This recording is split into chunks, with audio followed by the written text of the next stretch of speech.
भूपेंद्र कुमार। आपने कहा बाबा जी,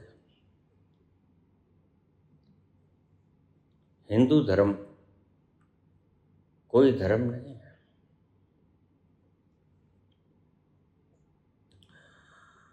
और आजकल के हिंदू यह स्वीकार करते हैं कि हिंदू धर्म जीने की एक पद्धति है, वे ऑफ लाइफ। क्या थोड़ा सा विस्तार से इसके ऊपर चर्चा करने का कष्ट करेंगे?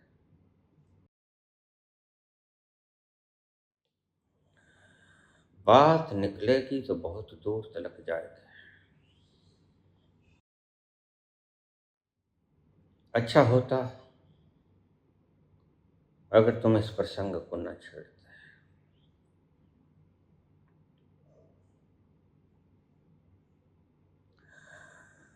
अगर प्रसंग छेड़ ही लिया है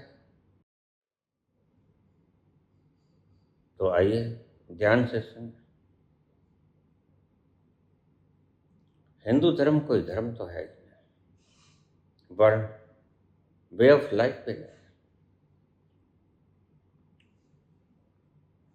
तुम यहां जिंदगी जीने के लिए आए और जिंदगी होती कितने की?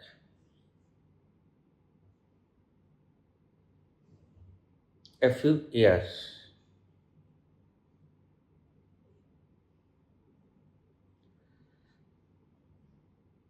और यह आरएसएस तुम्हारी उस छोटी सी जिंदगी को नफरत में धकेल देता है। तुम्हारी रगों में विषैला हार्मोन्स, कार्टिसोल, एड्रेनालिन दौड़ने लग जाता है। फिर मुझे बताइएगा, यह भी कोई जिंदगी है? हिंदू धर्म को मैं जीवन विरुद्ध मानता हूं। धर्म तो मानता ही नहीं, वे ऑफ लाइफ भी नहीं मानता।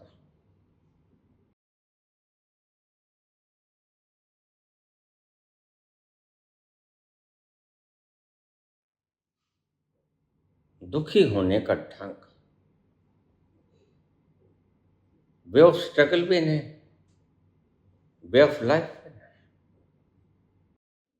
रिलीजन भी नहीं। फिर हिंदू क्या है? दुखी होने का ढंग। जो भी आदमी कल्पनाओं में जिएगा वह दुखी रहेगा। और हिंदू धर्म को मानने वाले लोग सभी कल्पनाओं में जीते हैं। न जाने कितने लोगों के मूर्तियां मंदिरों से मेरे बोलने के पश्चात मंदिरों में दान कर दिया है, यह गंगा जी में बहा दिया। धार्मिक पुस्तक है ना, तो यह धर्म है। धर्म तो तुम्हारे भीतर का तत्व है।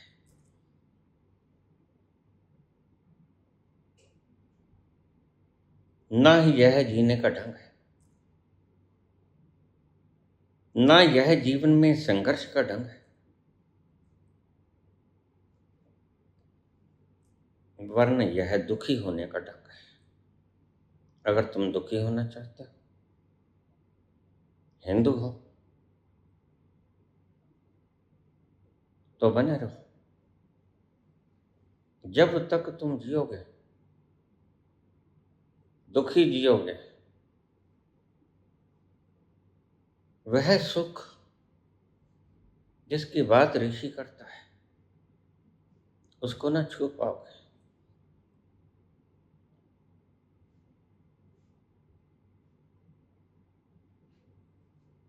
बड़े दुख के साथ यह वर्णित करना होता है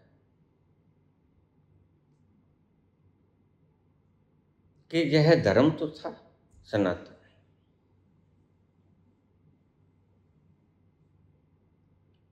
कुछ लफंगों ने, कुछ बदमाशों की टोली ने, कुछ शैतानों ने, कुछ दुराचारियों ने, कुछ अपराधियों ने, कुछ हत्यारों ने सामूहिक मिलकर एक धर्म बना दिया जिसका नाम हिंदू।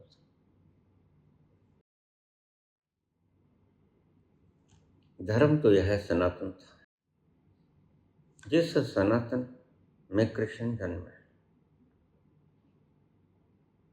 हमको तुम्हारे इश्क ने क्या क्या बना दिया, हमको तुम्हारे इश्क ने क्या क्या बना दिया। जब कुछ न बन सका तो तमाशा बना दिया।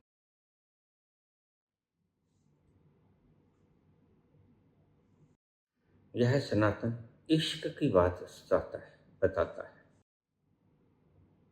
यह सनातन हमें प्रेम के राह दिखाता है। जरा सोचिएगा, वसुधैव कुटुंबकम का नारा कभी द्वेष, वैर, घृणा से उत्पन्न हो सकता है? सारी सृष्टि को अपना परिवार मानकर चलो। इस आधारभूत संरचना पर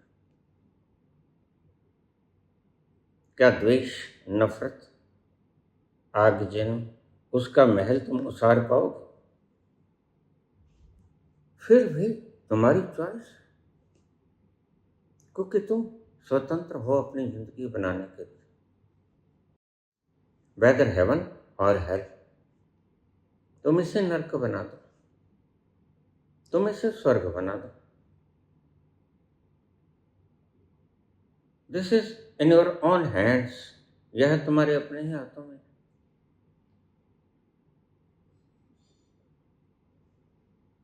कुछ लोगों ने, लोग लफंगे थे, शरारती थे, बदमाश थे, हत्यारे थे। अब सावरकर को तुम क्या समझते हो? वो जेल किस लिए गया? क्या वो भगत सिंह की तरह जेल में गया? 2 हत्याओं के कारण वह जेल में गया। क्या तुम उसकी जेल को गांधी की जेल या जवाहरलाल की जेल के बराबर माप सकते हो? अहिंसात्मक ढंग से एक व्यक्ति प्रदर्शन कर रहा है, अपने डिमांड कर रहा है,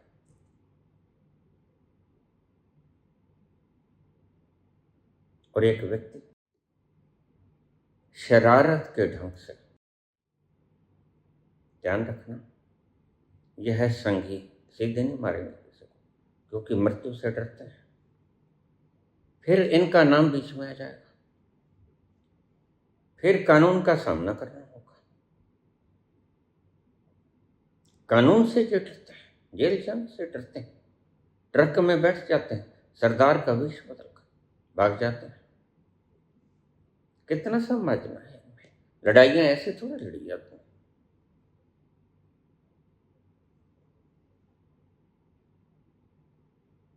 सनातन तुम्हें इश्क करना सिखाता है। मुझको तुम्हारे इश्क ने क्या क्या बना दिया, मुझको तुम्हारे इश्क ने क्या क्या दिखा दिया। जो कुछ न बन सका तो तमाशा बना दिया।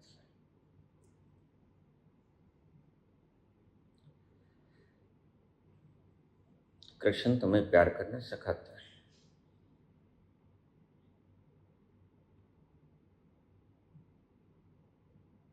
आज वह जमाने गए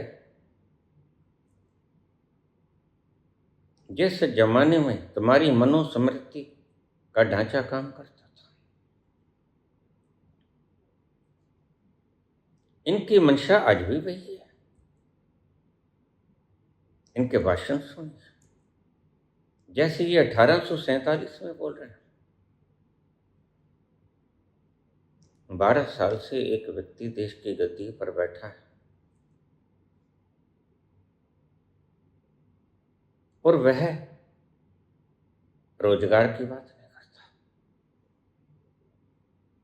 वह नौकरी की बात नहीं करता, वह तुम्हारी सुख समृद्धि की बात नहीं करता, वह बलात्कारियों की बात नहीं करता, वह ये जो नफरत फैलाई जा रही है इसकी बात नहीं करता, भूखमरी की बात नहीं करता, 2 करोड़ रोजगार की बात नहीं करता।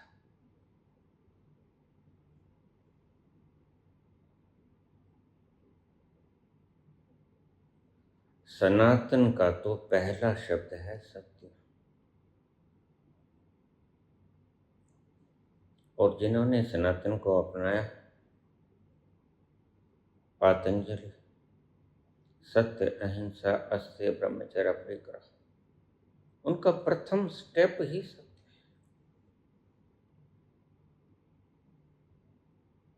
लेकिन जब शरारती मन ने कुछ ऐसा करना हो, ये कुंठित मना है। अमेरिका में एक व्यक्ति ने 7 आदमी को मार दिया था।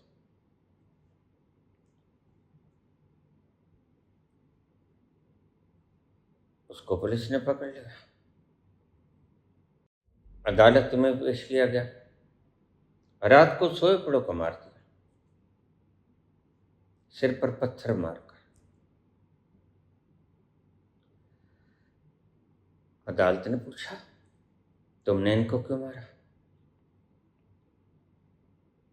क्या कोई पुरानी दुश्मनी थी? वो कहता नहीं। फिर क्यों मारा? कहता मेरा नाम कभी अखबार में आया है? तुम्हें समझ आई बात? सावरकर ऐसी मनोवृत्ति की, वो चाहते थे कि श्रेय मुझे मिले, काम चाहे किसी ने भी किया, और वही मनोवृत्ति डीएनए में आज भी है। काम चाहे फैक्ट्रीज में कोच बने, डब्बे बने, इंजन बना, और साहब को पुर्जा कसना भी ना आता हो, पेच कसना, लेकिन श्रेय साहब को चाहिए।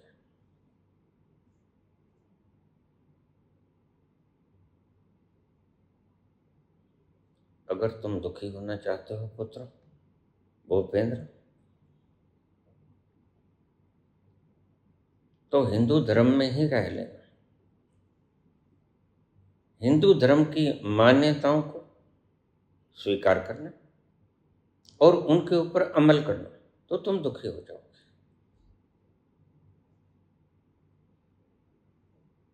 अगर नहीं भी दुखी हो, अगर नहीं भी दुखी हो तो भी दुखी हो जाओ, अगर दुखी हो तो ज्यादा दुखी हो जाओगे। हिंदू धर्म कल्पनाओं को सत्य मानने का नाम है। मेरा एक एक शब्द बहुमूल्य है, ठहर कर सुनना, दौड़ते दौड़ते मत सुनो। हिंदू धर्म कल्पनाओं को सत्य मानने का नाम है। यह सच में तो लफंगों और हत्यारों की बात,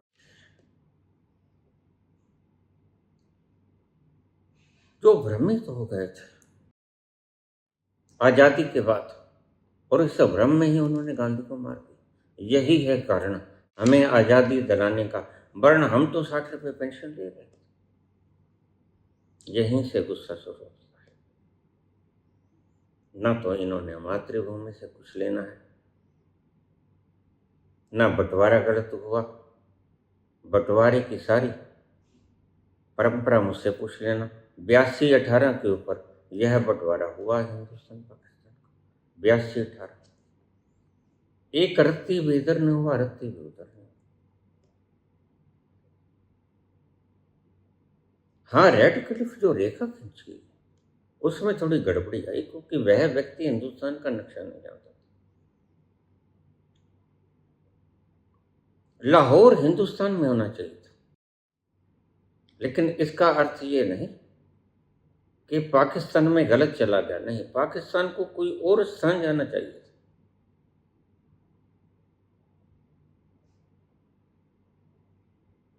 खैर, ये बातें राजनीति से संबंध से। तुम्हारा प्रश्न,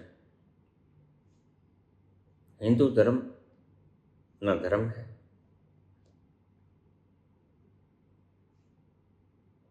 न वे ऑफ लाइफ है, न वे ऑफ स्ट्रगल है। यह तो दुखी होने का एक ढंग है।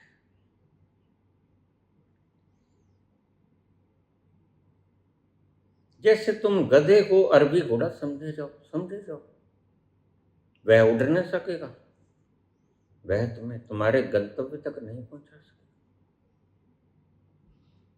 तुम्हारी संख्या ज्यादा हो सकती है, गधों की संख्या, भेड़ों की संख्या ज्यादा हो सकती है।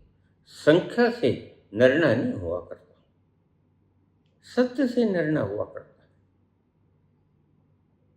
संख्यात्मक बल निर्णय नहीं करता, सत्यात्मक बल निर्णय किया करता है।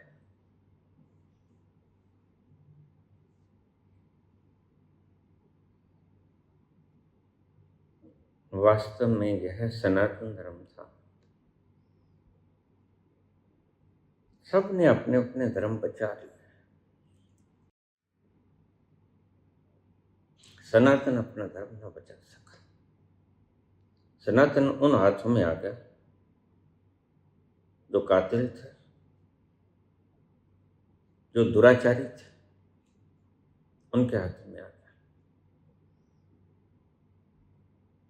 और फिर जब इन्होंने देखा कि हाथ मिलते रह गए, हमारे हाथ में तो कुछ आया ही नहीं, भाई जो लड़ेगा नहीं उनके हाथ में आएगा क्या?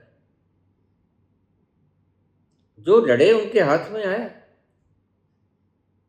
जो नहीं लड़े।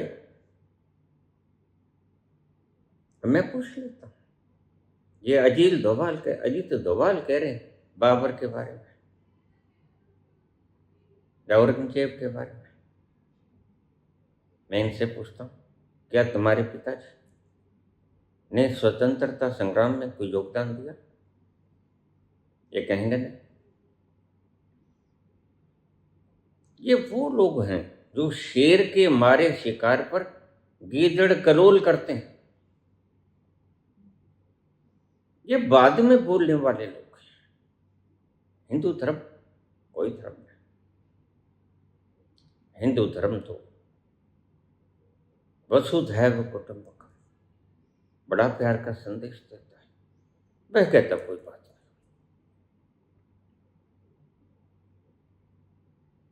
और वह तो अतिथि को देव के समान समझता है। और तुम तो इतने दकियानूसी हो गए हो, इतने संकीर्ण मन का।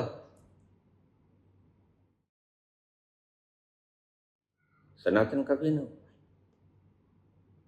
सनातन ने अपना मन विस्तीर्ण रखा।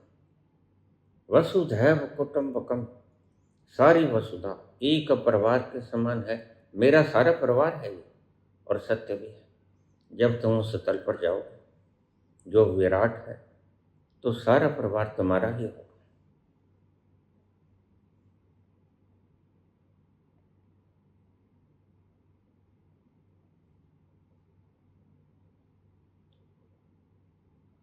असल में जब इनके हाथ में आजादी नहीं आई, तो इस समूह ने इकट्ठे होकर एक फैसला किया,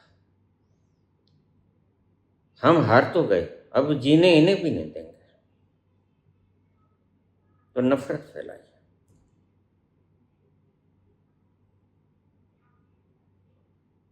और नफरत फैलाने वाला व्यक्ति झूठ बोलेगा,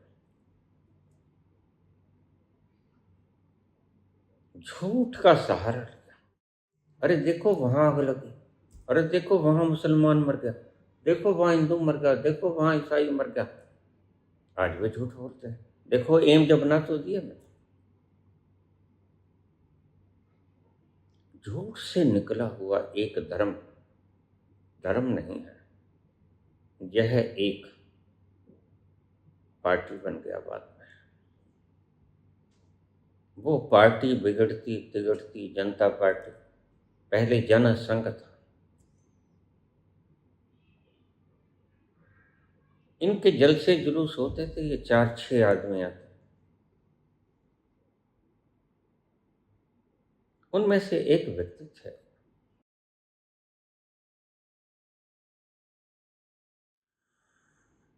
इनका न तो कोई एजेंडा है, न इनका कोई लक्ष्य है।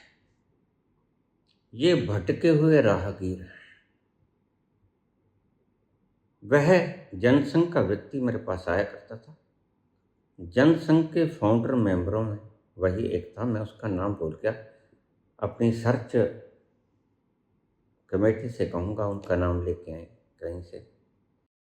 खैर, उनके वो उड़ीसा के राज्यपाल भी रहे अपने आखिरी वक्त के दौरान, नाम भी आ जाता है। उन्हीं के बंगले के अंदर लाल कृष्ण आडवाणी तो अभी जीवित है। अटल बिहारी वाजपेयी और लाल कृष्ण आडवाणी दोनों उनके बंगले में, जो अलॉटेड था उनके नाम से, यज्ञदत्त शर्मा, अगर सही, यज्ञदत्त शर्मा, उनके नाम से अलॉटेड था यह बंगला। 1990 से 1993 तक उड़ीसा के राज्यपाल रहे। अटल बिहारी के बहुत करीब थे, इतने करीब थे कि लाल कृष्ण आडवाणी जो अभी जीवित है और अटल बिहारी वाजपेयी मुद्दतों तक उनके बंगले के अंदर रहते रहे। यह दिल्ली के 3 अशोका रोड के ऊपर स्थित बंगला है। यह यज्ञदत्त शर्मा नाम से अलॉट हुआ था। वो यहाँ कई बार आते हैं और यहाँ कई बार आते और चाय अपनी दुकान से पीते हैं। मैंने उनसे कई बार बातचीत की। उन्होंने मुझे एक दिन कहा, पुत्र, मैं तुम्हें एक बात बताता हूँ। उन्होंने मुझे कहा, ये पार्टी लफंगों की पार्टी है। मैं ऐसे ही नहीं बोल रहा, यह पार्टी लफंगों की पार्टी है, भटके हुओं की पार्टी। इनके हाथ कुछ लगा नहीं, क्योंकि इन्होंने कुछ किया नहीं। पुत्र, तुम में मुझे कुछ गुण नजर आते हैं,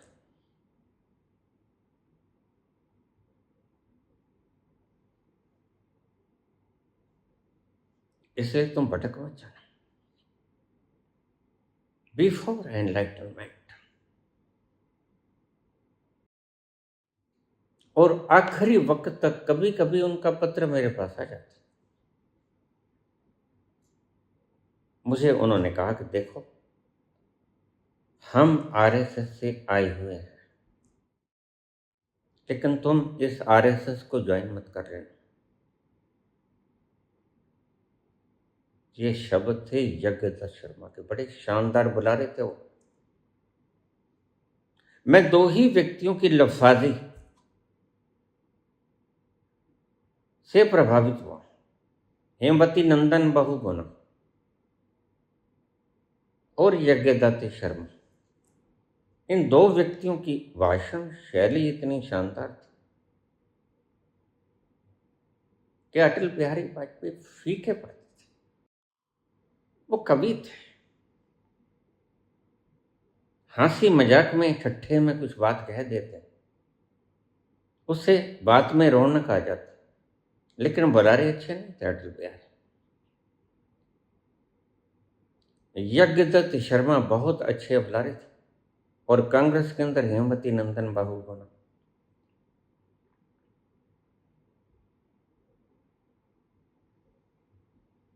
उन्होंने मुझे कहा, पुत्र, यह लफंगों की पार्टी है,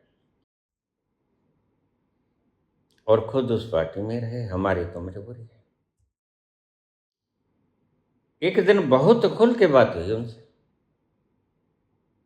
उन्होंने कहा, मैं तुम्हें अपने दिल की बात बताता हूं, पता नहीं क्यों जब मैं यहां आता हूं तो आपकी दुकान पर जब हम चाय पीते हैं, पंडित जी का व्यवहार बहुत बढ़िया है। हमारे पिताजी बड़े नम्र स्वभाव के थे, गाली तो कभी उनके मुख पे आई ही नहीं।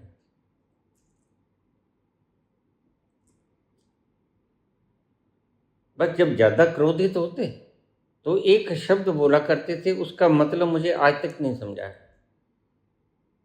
ज्यादा क्रोधित होते तो वो बोलते, अरे ओ सुअर के तुखम, लेकिन मुझे इसका अर्थ नहीं समझा है। सुअर का तुखम या कुछ उर्दू अरबी का शब्द लगता है। खैर आज याद आ गया, आज मैं चैट जी से पूछूंगा।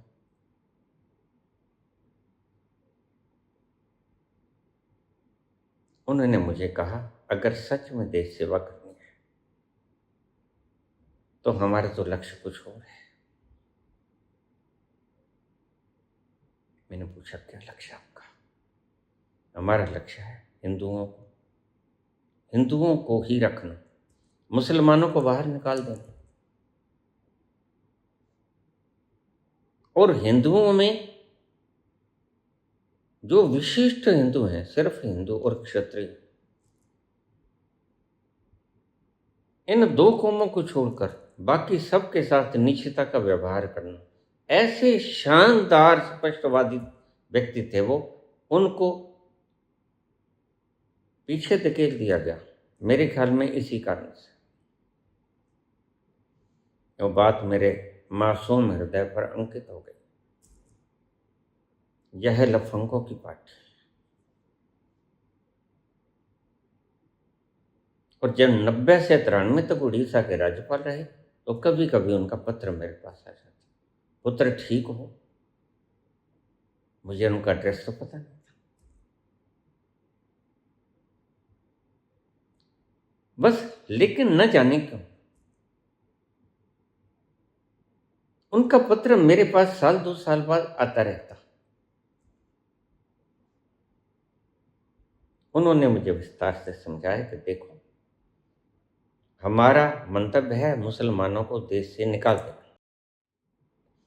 तब मुझे नहीं पता था कि यह बंटवारा सही हुआ है 1882 के आधार पर, और मुसलमानों को अपनी बनती हुई जमीन रहने के लिए मिली है, यह मुफ्त में नहीं रह रहे हैं। तो 1882 से बाद में पता चला, उन्होंने कुछ नहीं बताया मुझे। बाद में पता चला जब मैं अपने पिछले जन्म में गया कि 1882 के हिसाब से यह बंटवारा हुआ था। मुसलमानों को, पाकिस्तान को 1 इंच जमीन भी फालतू नहीं मिली। सिर्फ इतना है कि हमारे सिखों का धर्म स्थल करतारपुर साहिब, अगर रेड क्लिफ लाइन सही वह व्यक्ति जानकारी रखता तो इस क्षेत्र को हिंदुस्तान में और लाहौर हिंदुस्तान में होता। उसके बदले में पाकिस्तान को और जमीन मिल जाती जो बांग्लादेश को में गई थी बाद में। खैर, अब तो सांप निकल गया और लाठी से पीटने वाली बात है। उस एक व्यक्ति को मैं नेक और ईमानदार समझता हूं। बस एक ही व्यक्ति मैंने पाया। जनसंघ उस वक्त होती थी, भाजपा तो बहुत बाद में बनी। जनसंघ के बाद जनता दल बना, जनता दल के बाद भारतीय जनता पार्टी बनी। मैं उस वक्त का गवाह हूं जिस दिन यज्ञदत्त शर्मा ने मुझे कहा कि ये लफंगों की पार्टी, हमारा उद्देश्य है मनुस्मृति को लागू करना, मुसलमानों को इस देश से बाहर निकाल देना जैसे तैसे भी हो, और अशांति फैलाना। क्योंकि अगर शांति रहेगी तो लोग बुनियादी समस्याओं में फंसेंगे। उसके साथ मेरी घंटों बात होती। उस वक्त इतनी बुद्धि समृद्ध तो नहीं थी, लेकिन बाद में उसकी बातें याद आई कि हाँ, ये उसने कहा था।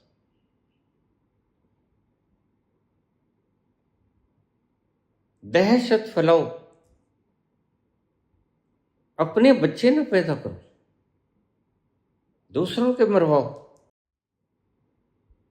इसलिए मैं आरएसएस के इतना विरुद्ध बोलता हूँ, विरुद्ध नहीं बोलता हूँ, मैं हकीकत बोलता हूँ। इनका एजेंडा क्या है तुम देख लेना। ये कुछ मुसलमानों को अपने साथ मिलाएंगे दिखाने के लिए, वह दिखावा मात्र होगा। लेकिन जब इन्हें वक्त मिलेगा तो इन्हें कटुआ भी कहेंगे, और कटुआ भी इन्हें पार्लियामेंट हाउस के अंदर कहेंगे। लेकिन इनका अंतिम क्या है लक्ष्य? सभी मुसलमानों को बाहर निकाल दो। शुरुआत तो हो चुकी है।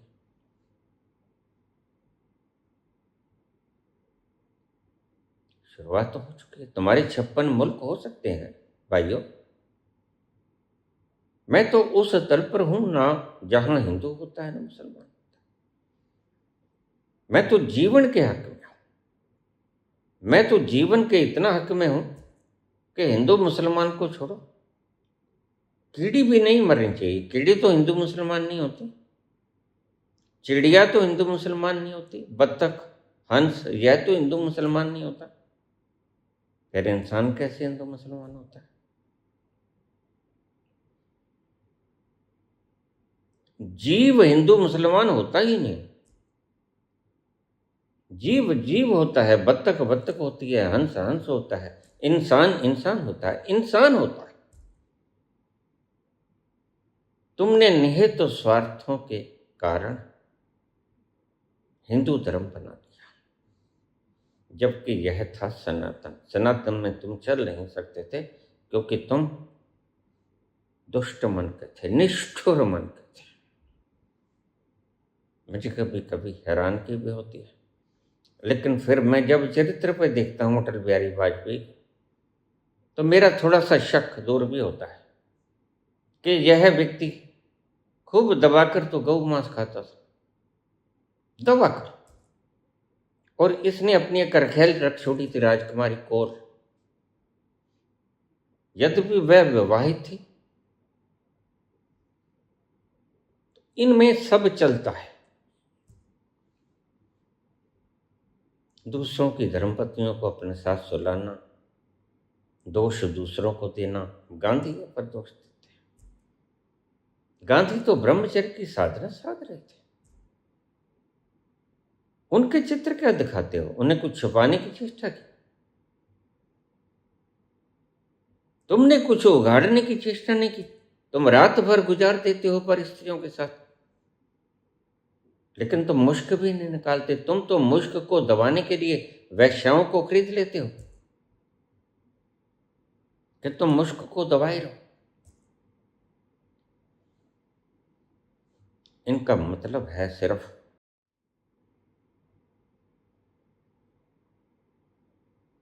अशांति फैलाना।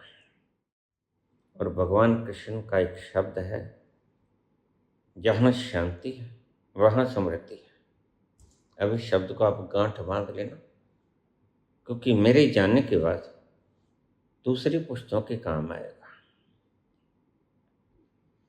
अगर तुम समृद्धि चाहते तो अपने घर में पहले शांति लेके आओ। समृद्धि शांति, समृद्धि की छांव की तरह शांति आ जाएगी। जहां समृद्धि है वहां शांति की कोई मजाल नहीं कि वह ना आए। जहां शांति है वहां समृद्धि की कोई मजाल नहीं कि ना आए। यह दोनों एक ही प्लेटफॉर्म पर घटित होते हैं। अगर तुम अशांति फैला दोगे तो तुम दरिद्र हो जाओगे। अगर तुम पहले शांति ले आओगे तो समृद्धि आ जाएगी। जहां सुमति तह संपत्ति नाना, जह कुमति तह विपत्ति निदाना। कुमति क्या होता है? पत्थर उठाओ, उसके मार दो, उसके मार दो। मैं जीवन का साथी हूं। मैं हिंदू मुसलमान का साथी नहीं। मैं जीवन से प्रेम करने वाला व्यक्ति हूं। मैं जीवन के भीतर अतल गहराइयों में उतरने वाला इंसान। जहां जीवन का निवास है, जिसको स्थिति प्रकृति कहते हैं कृष्ण, उसी को मैं जीवन कहता हूं।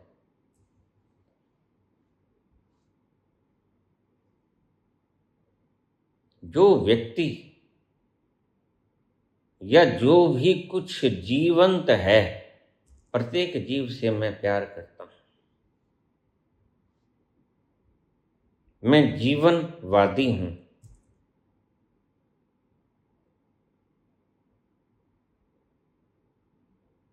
मैं हत्यारा नहीं हूं। मैं मृत्युवादी नहीं हूं। मैं नफरत नहीं फैलाता। नफरत भी एक तरह की मृत्यु देती है तुम्हें हैरान मत होना। नफरत के क्षण में तुम्हारे भीतर जो जहरीले हार्मोन जो निकलते हैं, कार्टिसोल, एड्रेनालिन, वो जहर ही तो है, मौत ही तो है। जो व्यक्ति हर वक्त गुस्से में रहेगा, वह ज्यादा देर तक सुखी तो रह ही नहीं पाएगा, जीवित भी नहीं रह पाएगा। इसलिए तुम शांत रहा करो। मैं तुम्हें शांत रहना सिखाता हूं। नथिंग टू डू में आकर अपना भीतर का सारा उबाल, जन्मों जन्मों का भार कैथारसिस कर दो और तुम शांति से खाली होकर बैठो। तो जीने का लुत्फ आएगा। लंबी उम्र की इच्छा मत करो, लेकिन लंबा जियोगे तो।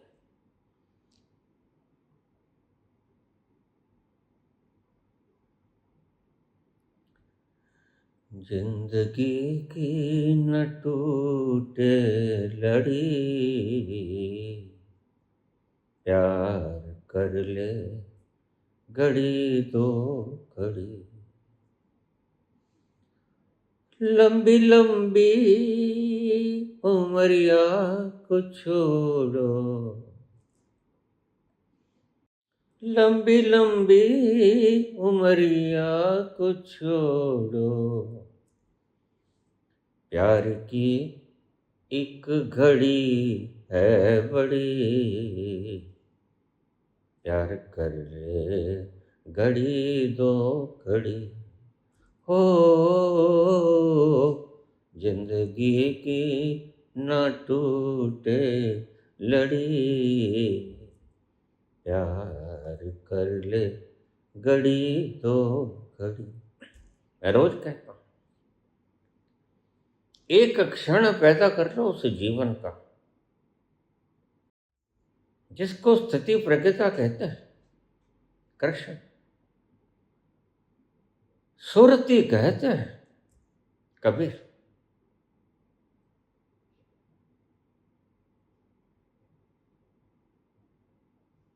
पलटू जिसे मुक्ति कहते हैं, नानक जिसे भाना कहते हैं, हाकम कहते हैं। उसके भीतर एक बार डुबकी नहीं, एक बार टच करना है। जहां मैंने आपको समझाया, डेल्टा का शून्य जहां है, उसके साथ आप बढ़ जाओ। बस इतना सा बहुत है। उसे स्पर्श करके वापस आ जाओ। वह तुम्हारा गोल ऑफ लाइफ है। थोड़ी गहरी बातें हैं, आराम से सुनना, रिवाइंड करके सुन लेना।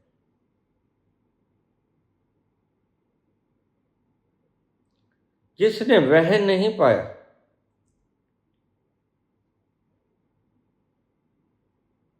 वह जैसा आया था वैसा चला गया।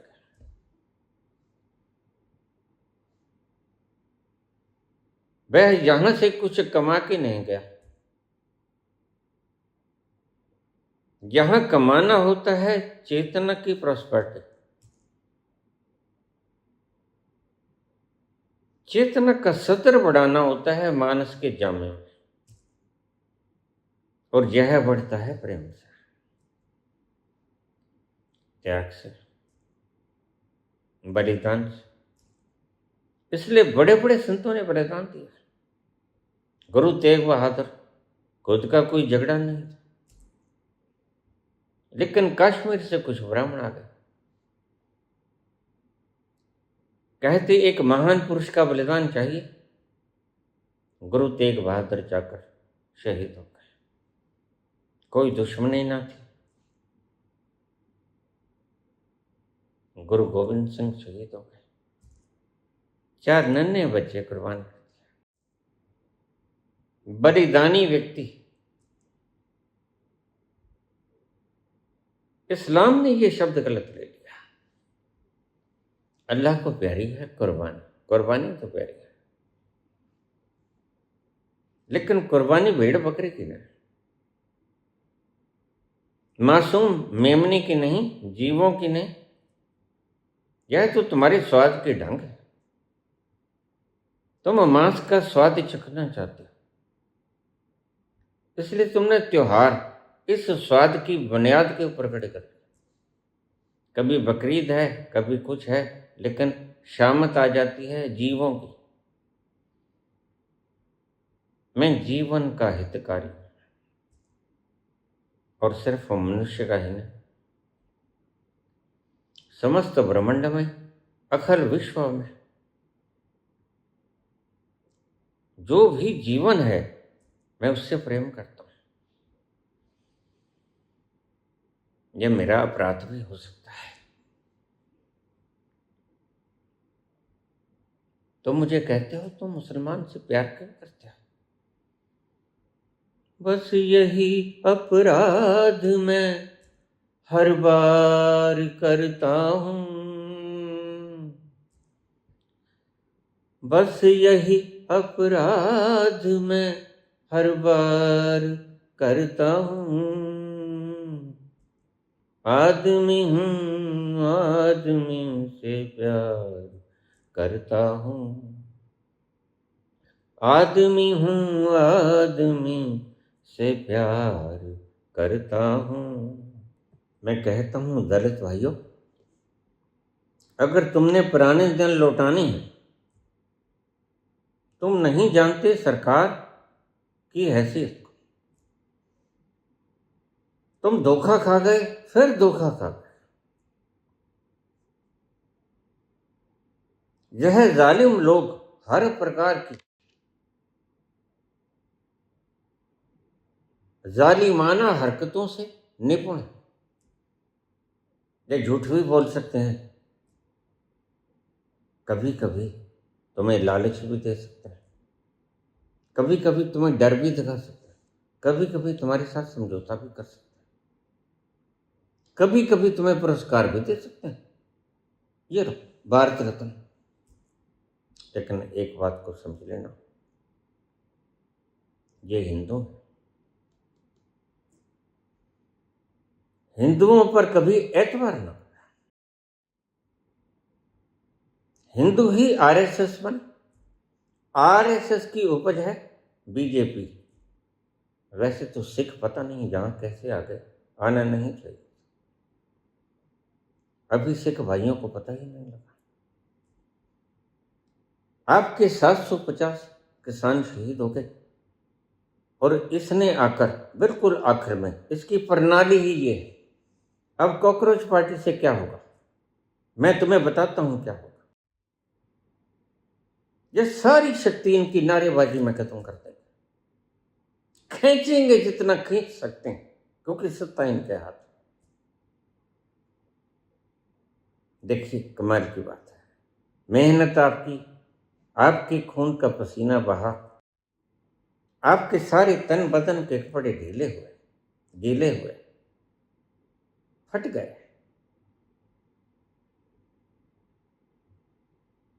और टैक्स के रूप में वसूल इन्होंने किया, और टैक्स के रूप में वसूल करके इदारे इन्होंने खरीदे। पैसा आपका है, मालिक आप है। यही तो मैं कहा करता हूं सीबीआई साहब को कि आप हमारे सेवक हैं। बताइए एसआईआर में आपने क्या फैसला ठीक दिया? जब तुम रिटायर हो जाओगे तो एक रात ऐसी भी आएगी जब तुम्हारी आत्मा तुम्हें सोने नहीं देगी, जब तुम करवटें बदलोगे, जब तुम चांद तारे गिनोगे, जब तुम कहोगे नींद भी रात भर नहीं आती,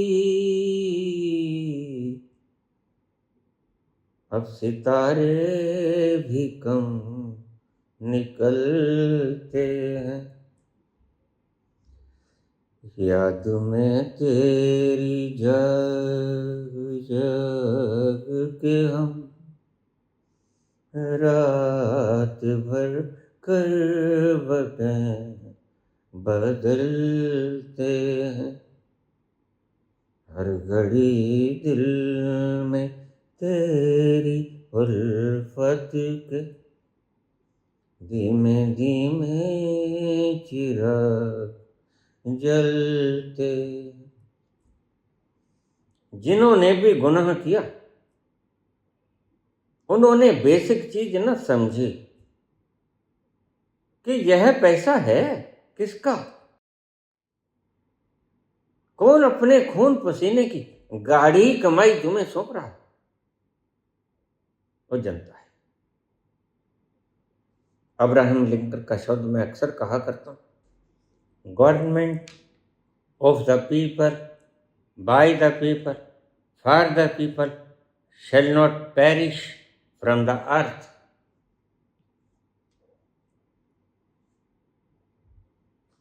तुमने क्या किया? ज्ञानेश कुमार जी, आपने क्या किया? आपको पगार कौन देता है? मोदी जी देता है। मेरी फिक्र मत कर। मुझे तो अगर मोदी नहीं मारेंगे तो मौत मार, मेरी फिक्र मत किया। और जो व्यक्ति ने जन्म ले लिया उसका अंतिम अंजाम कोई भी है, चाहे महान सिकंदर भी मौत के आगोश में खो जाता है। कोई नहीं रहा है जहां, और कोई नहीं रहेगा यहां। मरने के लिए ही आए हैं। फिर हम झूठ के लिए तो नहीं जिएंगे, सत्य के लिए जिएंगे। For the people, from the people, by the people, to the people. Shouldn't perish from the earth. समाप्त नहीं होगी, यह एक भविष्यवाणी थी। तुम्हें इनकी भीतर की मंशा समझ नहीं आती। कॉकरोच जनता पार्टी, मैंने बोला था कि कहीं ऐसा तो नहीं कि तुमने रिएक्शन के कारण यह पार्टी खड़ी कर ली। यह reactionary revolutions are not real revolutions, these are mere reactions, not revolutions. तुमने ऐसा तो नहीं कि प्रतिक्रिया दी थी सीजीआई के शब्दों की? अगर तुमने प्रतिक्रिया दे दी तो तुम जिंदाबाद मुर्दाबाद करते रहोगे, और तुम्हारी सारी शक्ति ये क्षीण कर देंगे। यह इनकी मैं काम करने की ढंग बताता हूं। सारी शक्ति को क्षीण कर देंगे तुम्हारी। बिल्कुल आखिर में जब ये देखेंगे कि अब यह हमारी गर्दनों को पकड़ लिया, तो धर्मेंद्र प्रधान का इस्तीफा आ जाएगा। लेकिन एक धर्मेंद्र प्रधान के इस्तीफे से क्या होता है? तुम गलती में हो, तुम गलती में। अभी तो बहुत से लांछन तुम पे लगेंगे। अभी तो ये वेश्याएं खरीदी गई। देखो, किसी ने ईमान बेच दिया, कि किसी ने न्याय बेच दिया, कि किसी ने आजादी देश की बेच दी, कि किसी ने अपना शरीर बेच दिया। कोठी पर बैठी हुई वेश्याएं है तो सभी वेश्याएं। लेन देन तो पैसे का ही हुआ, और जो पैसे के लेन देन से बदला जाता है, न्याय से फैसला आ जाता है, वह न्याय का हनन होता है। मिलेगा इन्हें भी कुछ नहीं।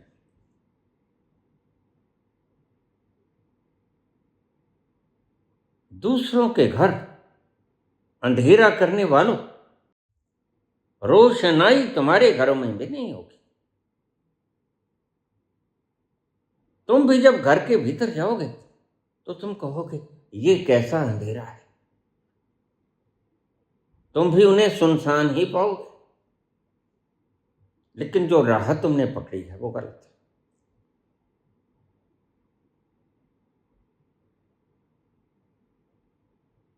ना तो ये धर्म है, ना ये जीने का ढंग है, ना ये जीने के लिए संघर्ष है। यह तो मात्र दुखी होने का तरीका है। और जो हिंदू धर्म के पीछे लग गया, he will be punished. They'll be rewarded with sorrow.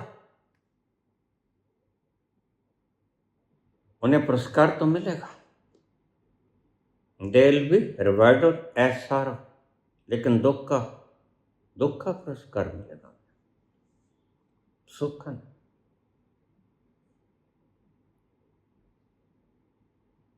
और सनातन तो कभी सिखाता नहीं। सनातन तो दुख और सुख से पार जाकर उस आनंद में तल्लीन हो जाना होता है, जहां उसकी एक थोड़ी सी झलक तुम्हें इतनी आनंदित कर देती है कि तुम पुनः पुनः उस रस को पीने का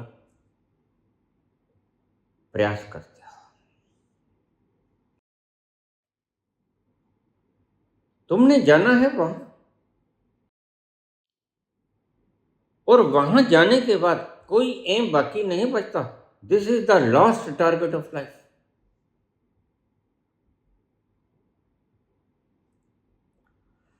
छुप गयो फिर एक वाहन चला के, कहाँ गयो एक तान सुना के, कहाँ गयो एक तान सुना के। गोकुल ढूंढा मैंने, मथुरा ढूंढी, कोई नगरिया न छोरी रे, सुध बिसरा गयो मोरी हो काला एक बांसुरी वाला, सुध बिसरा गयो मोरी रे, माखन चोरो नंद किशोर जो, कर गयो मन की चोरी रे, सुध बिसरा गयो मोरी ओ काला एक बांसुरी वाला।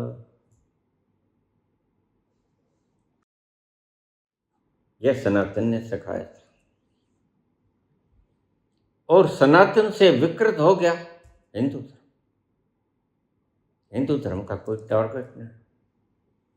हिंदू धर्म का एक ही टारगेट है, जो बकवास है। इसलिए खान सर का हॉस्पिटल तोड़ेंगे। कहां हो तुम आवाज देने वाले, जो कहते हैं बतखों को बचा, मुर्गों को क्यों कत्ल होता है, क्यों बकरे मारे जाते हैं। कहां हो तुम जीवन के रखवाले। तुम बाहर विदेश में ठंडक में सैर कर रहे हो, कोई बाहर नहीं निकलता, आवाज नहीं देता, और जरूरत तो अभी है तुम्हारी। ऐसे तुमने बकवास कर दी, 10-20 हजार वीडियो बोल दी, आज क्यों नहीं बाहर आते। ऐसे तुमने किताबें लिख दी, मात्र कोरे शब्द थे। इसको इम्प्लीमेंट कौन करेगा? यही परीक्षा होती आचार्यों की। क्यों नहीं आते बाहर? क्योंकि शीश के जाने का डर है। तुम इतने डरपोक हो कि एक शादी तक ही नहीं कर पाते कि कहीं बंध न जाऊं। अब शादी के धागे, महीन धागे, कभी व्यक्ति को बांध सकते हैं? अगर शादी के महीन धागे व्यक्ति को बांध सकते तो कृष्ण ने 16,108 शादी की थी। वो तो बंधे नहीं, बड़े मजे करते रहे। जरा भी उनके दिमाग पे बोझ नहीं आया। तुम क्या सिखा रहे हो लोगों को? यह गंध सौंप के जाओगे? अपनी आने वाली पीढ़ियां तुमने तो की नहीं, लेकिन दूसरों को रुला के जाओगे। क्या बिखेर रहे हो तुम जनता के मन में?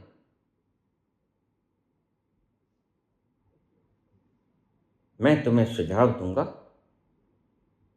कि तुम्हें बोलना बंद कर देना चाहिए। तुम जितना बोलोगे उतना सत्यानाश करोगे। वो कोई भी है, वो चाहे सदगुरु है, वो चाहे जितने बड़े बड़े अपने आप को समझते हैं, सब बकवास करते हैं। कोई अपने अंतस में नहीं गया।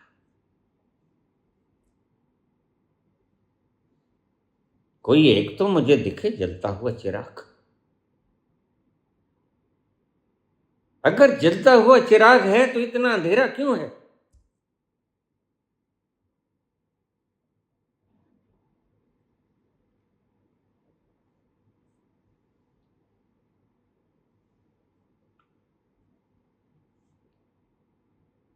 इनका लक्ष्य क्या है? मुसलमान को हिंदुस्तान से निकाल दो। यह लक्ष्य इन्होंने किसी कारण से बनाया। कारण क्या है? तुम्हें भटकाना। क्या तुम भटकने को राजी हो? तो फिर ठीक है, मैं भी बाजिद नहीं, लेकिन कायम रहना। फिर चीख चीतकार मत करना, बखूबी डटे रहना। जब दलित कहलाने वाले लोगों तुम्हें फिर से हांडी और झाड़ू दे दिया गया और संविधान को हटाकर तुम्हें फिर से मनुस्मृति लागू करने का आदेश दे दिया गया, अब क्या आदेश होगा? ऐसे नहीं ये कहते अब की बार 400 पार। बड़ा प्रेम प्रेम से मलाई लगा लगा के कहते हैं और तुम चिकनी चुपड़ी बातों में आ जाते हो। तुम्हें इनके गहरे मंतव्यों का पता नहीं। इनके गहरे मंतव्य क्या है? मैं कोई राजनीतिक व्यक्ति नहीं, ना ही राजनीति में मेरा कोई विश्वास है। मैं तो सिर्फ एक मुसीबत में फंसी हुई जान को इस गड्ढे से निकालने आया। अगर उसकी इच्छा है तो निकाल लो, अगर उसकी इच्छा नहीं है, जो उनकी तमन्ना है बर्बाद हो जा।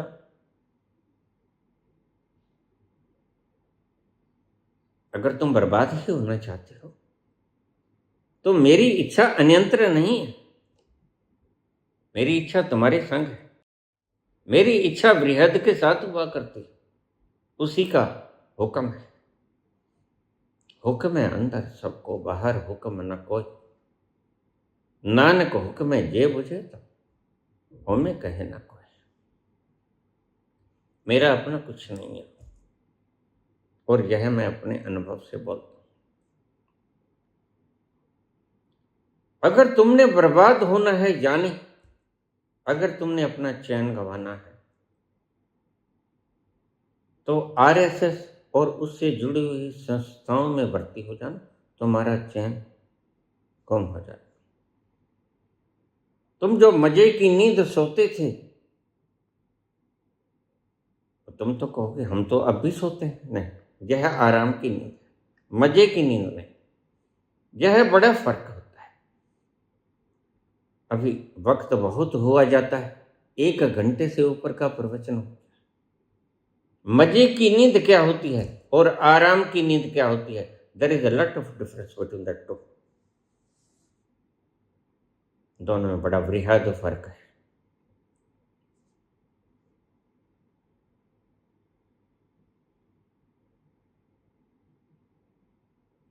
ये स्त्रियों को अपने पांव की जूती बना लेंगे। ऐसी ही स्त्रियां मासिक धर्म जब आए तो प्रताड़ित करके एक कमरे में बंद कर दी जाएंगी, उनका स्पर्श भी नहीं होगा। और जहां से दलित गुजर जाएगा उसकी छाया अगर टच करेगी, ये घर जाके फिर नहाएंगे। यह ऐसे उल्लू हैं, मेरे चचा ऐसे ही थे, मेरे पास आ जाते, मैं आराम से पड़ा होता, थोड़ा सा लेट ही उठता। अरे बेटा तू नहाया नहीं अब तक? दिल्ली में बैंक मैनेजर थे, कौन कितनी ऊंची पोस्ट पे बैठा है, इससे उसके सुखी होने की मात्रा की अंदाज नहीं लगाया जा सकता। उससे बड़ा दुखी कोई नहीं जो मान्यताओं से ग्रसित है और मान्यता भी गलत। मैंने कहा नहीं चाचा, अभी तो नहीं नहाया, नहाऊंगा। और मैं तो नहाऊंगा, गौशाला मंदिर में जाऊंगा, वहां नहाऊंगा। तो थोड़े पानी से मुझे नहाया नहीं जाता, मुझे तो 2 टैंक पानी के चाहिए। या तो नहर में छलांग मारूंगा, खूब पानी में नहाऊंगा, या फिर बड़ा नल खोल लूंगा, घंटों चलता रहेगा। अच्छा, तो फिर मेरा ठाकुर जी अपवित्र हो गया, अब मुझे नहाना पड़ेगा। पहले पहले तो मैं समझा नहीं है कौन सा ठाकुर है, और जेब में से निकाल के अपने ठाकुर दिखाओ चाचा। जेब में दिखाया एक शालीग्राम पत्थर का। इनका अच्छा, भगवान अपवित्र भी हो जाया करते हैं, तो फिर ये मल मूत्र, ये वराह को अवतार कहने वाला सनातन, यह अपवित्र नहीं हुआ क्या? तुम कहां फिरते हो चाचा? और वह सारी उम्र दुखी रहा। पंजाब नेशनल बैंक में मैनेजर था, राम राम करता रहता, दूसरे हाथ से सिग्नेचर करता रहता। आफ्टर रिटायरमेंट हमारी चची को साथ लेकर अयोध्या में कुटिया डाल ली, पेंशन आती, बड़े अच्छे काम करते, गरीबों में बांट देते, कंबल बांट देते। लेकिन कितने ही अच्छे काम कर लो, अच्छे कामों से परमात्मा थोड़ी मिलता है। अच्छे कामों से परमात्मा का रास्ता सुगम हो जाता है, बस। बुरे कामों का बोझ तुम्हें देरी करवा देता है, जैसे कांटा चुभ जाए, तुम चल ना पाओगे, तुम्हें पहले वो कांटा निकालना पड़ेगा। अच्छे कामों से परमात्मा की तरफ यात्रा सुगम हो जाती है, बस इतना सा फर्क पड़ता है। वह मरे, लेकिन मरे भी कौन से मरे? और भगवान राम की तरह मुझे सरयू में मेरी डेड बॉडी को छोड़ दिया जाए।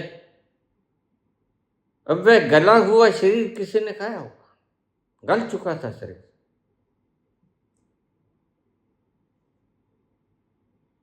राम राम राम राम करते हुए प्राण त्याग दिया। लेकिन वह राम और वह दशरथ का राम, मैंने पहले भी कहा, जमीन आसमान का फर्क था। दशरथ भी राम राम कहते हुए मरे, लेकिन उस राम में एक पीड़ा थी विछोह की।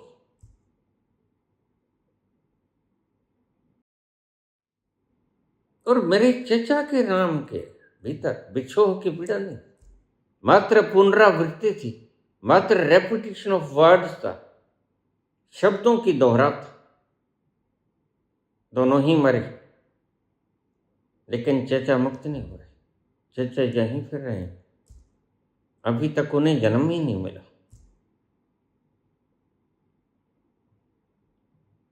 और दशरथ अपनी अंतस आत्मा में स्थितिव्रत हो गए।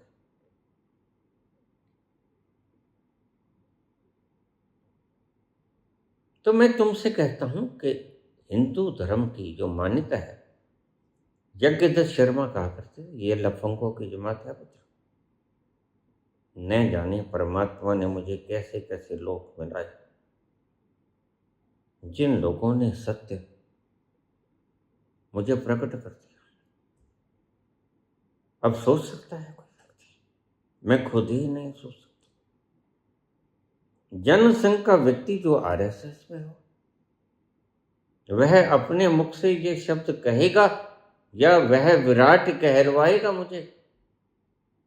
ऐसी प्रस्तावना बना दी गई, ऐसी भूमिका बना दी गई कि शुरू से ही मेरा जीवन जैसे उसने खुद चलाना है, और चला तो वही रहा है।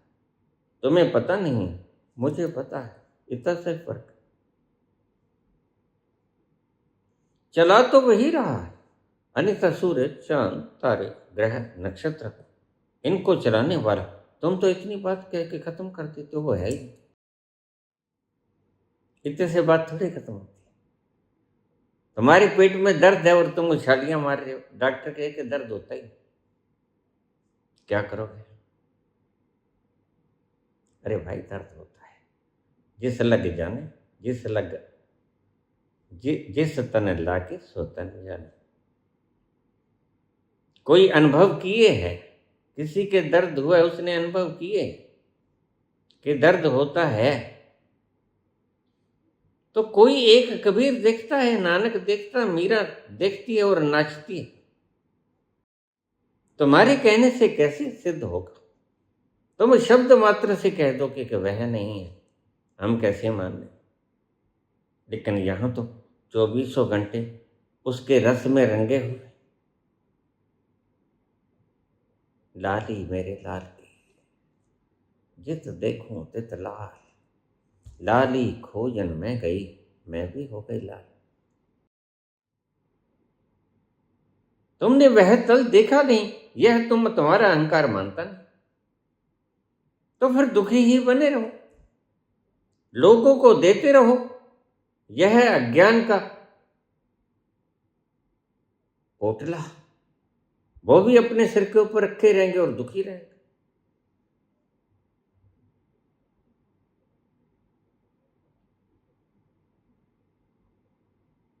इनका मंशा है मुसलमानों को हिंदुस्तान से निकाल देना। और यह इतने दकियानूस हैं, इतने बुजदिल भी हैं, और इतने संकीर्ण मति के भी हैं कि ये अपने से ऊंचा किसी को नहीं होने देंगे। अब तुम देख लेना, मोदी जी अपने से ऊंचा किसी का कद नहीं होने देंगे। इसका मतलब क्या ये निकाले कि भारतीय जनता पार्टी में मोदी से ज़्यादा समझदार कोई है नहीं? नहीं, बिल्कुल नहीं। बहुत ज़्यादा समझदार लोग बैठे हैं, फिर वह क्यों इसकी बात मानते हैं? कोई लोभ है, कोई लालच है, कोई काने कर दिए गए हैं, क्योंकि खरीद लिया गया। कोई 500 करोड़ में, कोई 700। अरे मैं तुम्हें नहीं कहता हूँ भाई, तुम्हें नहीं कहता हूँ, मुझे पता है तुम 765 में खरीदे गए हो। मैं सब चीजें आंकड़े भीतर जाके देख लेता हूँ। कोई 500 करोड़ में खरीदा गया, कोई 700 करोड़ में खरीदा। उसका क्या जवाब देंगे? और हम पूछेंगे दो हिसाब। एक भारतीय जनता पार्टी का मंत्री बोलेगा, अगर मेरा मंत्रालय छीन लिया तो मैं कोरोना काल में 40,000 करोड़ रुपया कहाँ गया, डकार मार के कहाँ गया, अय्याशी में लुटाया कि कहाँ है, मैं पोल खोल दूंगा। इसका मतलब घपला हुआ था ना, और हिसाब नहीं दिया गया ना, नहीं दिया गया ना हिसाब, गोधरा का नहीं दिया गया ना हिसाब। अदालतों को ही पैसे खिला दिए गए, उन्होंने फैसले सुनाए, न्याय नहीं।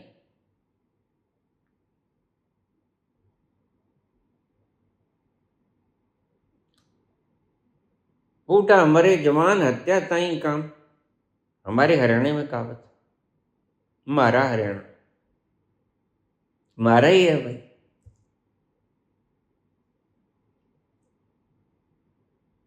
बूढ़ा मरे जवान हत्या ताई काम, हमने तो मारना है लोगों को। बूढ़ा मर जाए, जवान मर जाए, बच्चा मर जाए, लेकिन इन्हें ये नहीं पता कि जब अपने पर आएगी action, always return as a reaction. तुमने एक्शन किया, भूल जाओ, रिएक्शन आएगा ही आएगा। वह तुम्हारे कहने से नहीं रोकेगा। अभी एक व्यक्ति ने उन्माद में आकर एक छोटे बच्चे को पटका पटका के मार दिया, वो दृश्य मैंने देखा। और कल वह जेल के अंदर मृत पाया गया।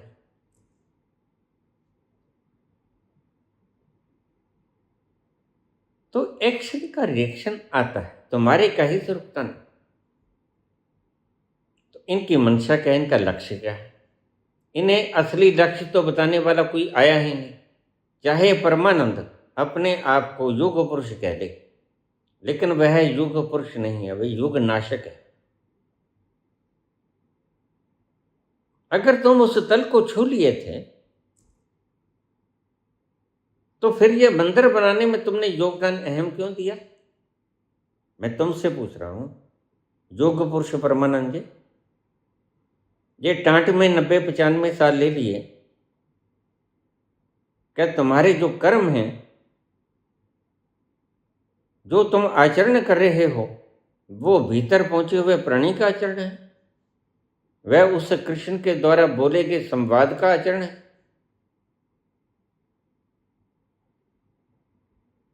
नैनम छिदन्ति शस्त्राण नैनम दहति पावका न चैनम क्लेदन्ता पुनः शोष्यति मारुता। वह कभी बांधा भी नहीं जा सकता, और तुमने उसे मंदिर में बांधने की चेष्टा क्यों की? तो मैं योग पुरुष कहूं? You are able to? तुम योग पुरुष कहलाने के योग्य नहीं हो परमानंद जी। तुम लोगों को गुमराह कर रहे हो। सिर्फ तुम्हारी वाणी में शब्दावली ज्यादा होगी, तुम्हारे पास वोकैबुलरी ज्यादा होगी, लेकिन योग पुरुष नहीं होते। तुमने भटकाया उस हिंदू को जो पहले से भटका हुआ। तुमने सनातन की तो बात की ही नहीं। सनातन तो कहता है कि सारा अस्तित्व एक परिवार है।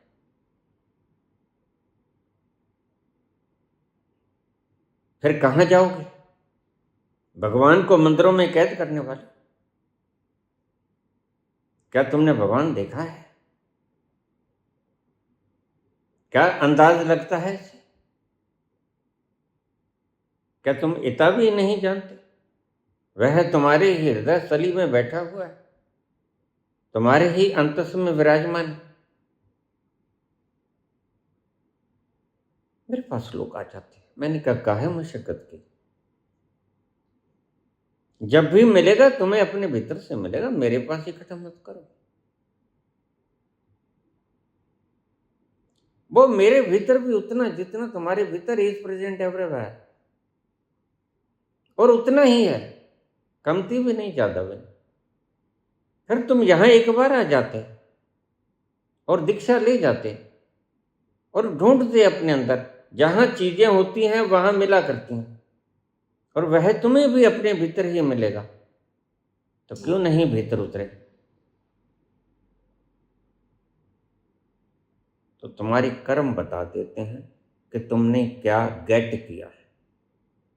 अगर तुम राम मंत्र बनाने में मुख्य भूमिका निभा रहे हो तो तुम्हें अभी पता नहीं कि राम कभी कैद नहीं किए जा सकते। और राम इज ओमनी प्रेजेंट, सर्वव्यापक है वो। क्या होगा इनका हशर कॉकरोच पार्टी का, तुम्हें बता देता हूं। धर्मेंद्र प्रधान का इस्तीफा अगर तुमने ज्यादा जोर पकड़ा, बहुत जोर पकड़ा, तो आखिर में जब तुम्हारी शक्ति क्षीण करा दी जाएगी और तुम नारे लगाने के योग्य भी नहीं रहोगे, तो तुम्हें खबर मिलेगी ठीक है 13 महीनों के बाद महामहिम आते हैं, महामानव। शायद मेरी ही तपस्या में कोई कमी रह गई होगी। मैं तुम्हारी बातों को मानता हूं 13 महीने बाद। और कहां माना, एमएसपी कानून तो बना ही नहीं।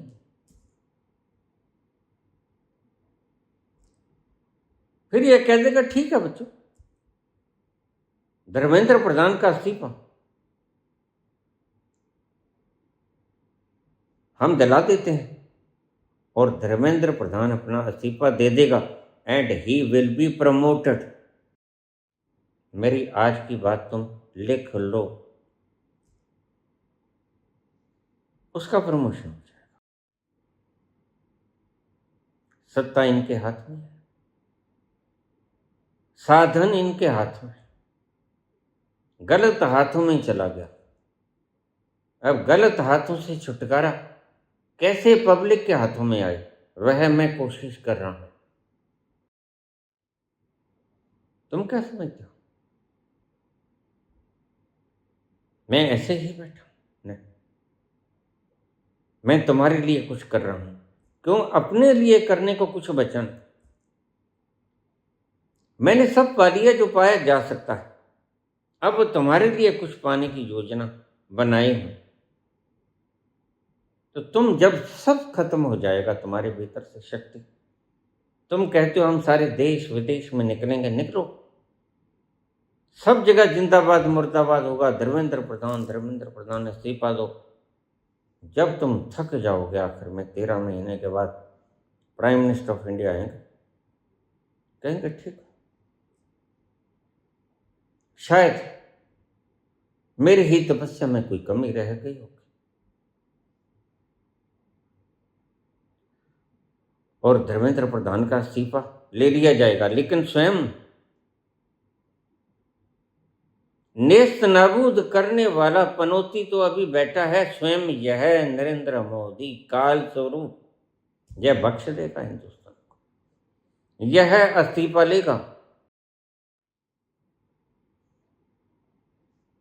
तुमने धर्मेंद्र प्रधान का इस्तीफा क्यों मांगा? तुमने अपने साथ कोई प्रौढ़ व्यक्ति नहीं रखा, तुमने किसी प्रौढ़ व्यक्ति को राय नहीं ली, तुमने किससे पूछा नहीं, या तुम्हें कोई मिला नहीं। मैं कहता हूं चोर को मत मारो, चोर की मां को मारो, कि चोर जनना बंद कर दे, चोर पैदा ही ना हो। क्या तुम उस वेला को देखने को तैयार हो जब दलितों के झाड़ू होता था और घांडी होती थी और सतन टैक्स लगता था? क्या तुम संविधान को गंवाने की मूड में हो? क्या तुम्हें आजादी रास नहीं है?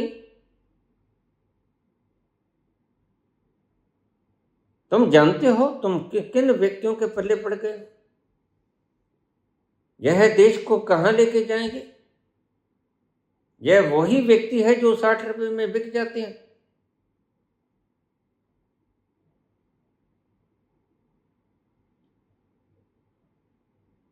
बस सिर्फ डील करके, हंसो मत,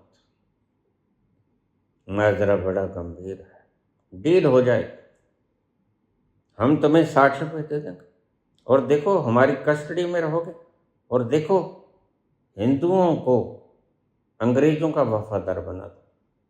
और सावरकर ने अंतिम वक्त तक, आज़ादी मिल गई, अंतिम वक्त तक हिंदुओं को अंग्रेजों का चरण चुंबक बनाने में कोई कोर कसर बाकी नहीं छोड़ी। ये होती है सच्ची अब शब्द क्या दूंगी, चाटुकारिता, बांड कहूं, वैश्या कहूं या क्या कहूं?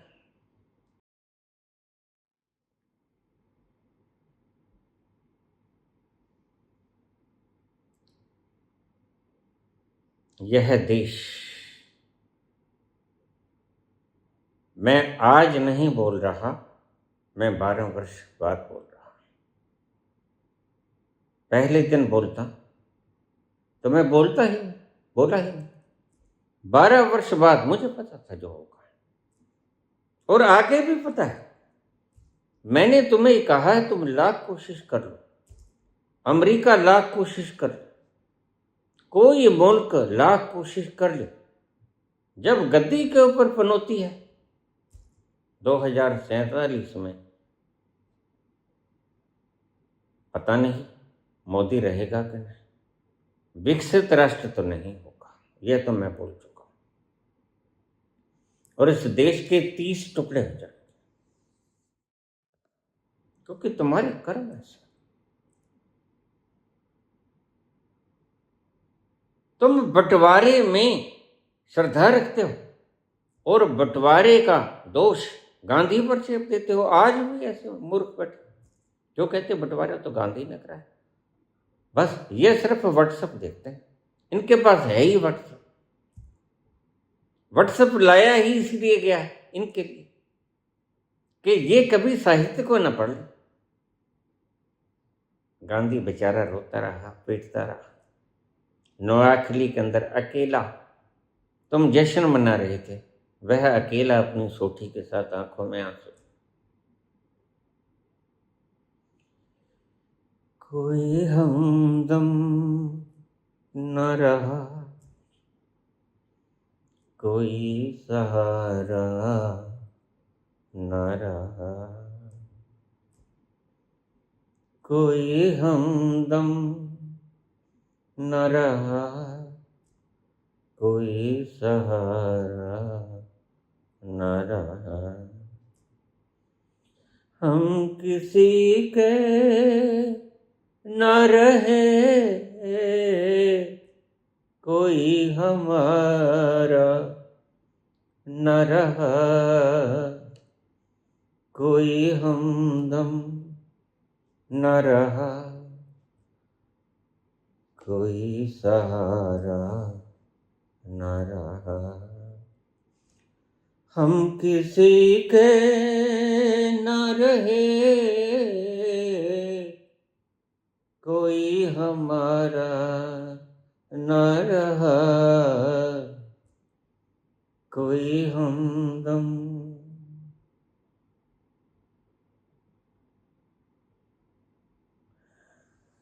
धन्यवाद।